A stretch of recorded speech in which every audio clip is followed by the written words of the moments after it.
பொட்டு வைக்கலன்னா வந்துட்டு நான் நெகோஷியபிள். டைமுக்கு 5 மணிக்கு நீ வீட்ல வரேன்னா, இட் கோஸ் அண்டர் நான் நெகோஷியபிள் டிவோர்ஸ் வரைக்கும் போது.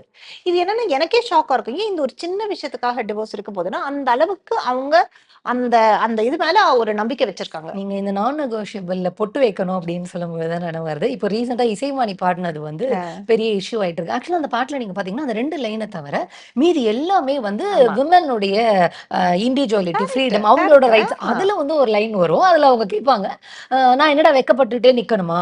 நான் நெத்தியில பொட்டு வைக்கணுமா? நான் கஷ்டப்பட்டு படிச்சு குரங்கு கையில சிக்கணுமா?" அப்படின்னு லைன் வரும். அதுல வந்து அதுல பொட்டு அவ பொட்டு வைக்கணுமான்னு லைன் வரும்போது இது எதுக்கு இந்த லிரிக்ஸ் இதுல இந்த லைன் எதுக்கு இதுல இருக்கு? எழுதினது வந்து தமிழ் இது திருக்குறள் அறிவு தான் எழுதியிருக்கிறார். அவ பொட்டு வைக்கணுமாங்கிற ஒரு லைன எதுக்கு இன்க்ளூட் பண்ணணும் அப்படின்னு நான் யோசிச்சேன். ஆனா நீங்க சொல்றீங்க, நான் நெகோஷியபிள் ரீசன்ல பொட்டு வைக்காதது இஷ்யூவா அது இருக்கு அப்படின்னு வரைக்கும் டிவோர்ஸ் வரைக்கும் போயிருக்கிறத நான் பார்த்திருக்கேன்.